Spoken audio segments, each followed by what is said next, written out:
Hi, Krista.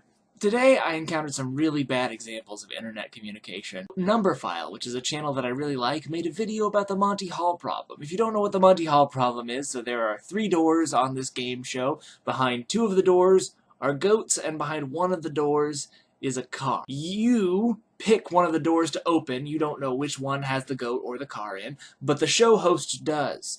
The show host then opens one of the doors, but he has to open one of the doors with a goat behind it. And then you get to choose whether to stay or to switch. Now you might say intuitively that there's a car behind one of the doors, there's a goat behind the other, it's a 50-50 shot. It doesn't matter whether you switch or stay. But it does matter, because you know more than you think you do. You know where one of the goats is. So there was a 1 in 3 chance that the car was behind the first door you picked. Complement of that is that there is a 2 in 3 chance that the car was behind one of the other doors. That is good odds. Now the show host shows you that one of those doors contained a goat. It necessarily contained a goat.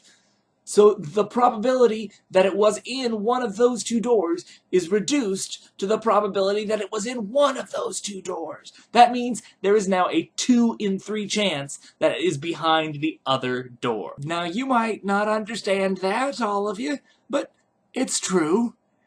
And that shouldn't make you angry if you disagree, right? You can say, I don't agree, and here is my concise math rebuttal of your math fact. That's fine, but that's not what happened in the comments. Overwhelmingly, the comments from people who did not understand or disagreed were angry, using slurs and other nasty mean words. And this video had very little in the way of emotional content. There's nothing calling people stupid or provoking that response. It's just a statement of something that is kind of difficult to understand and counterintuitive. When something is kind of difficult to understand or perhaps counterintuitive or goes against the grain of what we've been raised to believe, and is also a social issue, well, people get even more heated and communication kind of stops. Nerdy and Quirky posted a video today called She's Someone. It's about why she needs feminism, and it was really very nice and neutral, and she asked folks in the comments to state why they need feminism, and some of the stories were moving, but oh, did it get ugly up in there.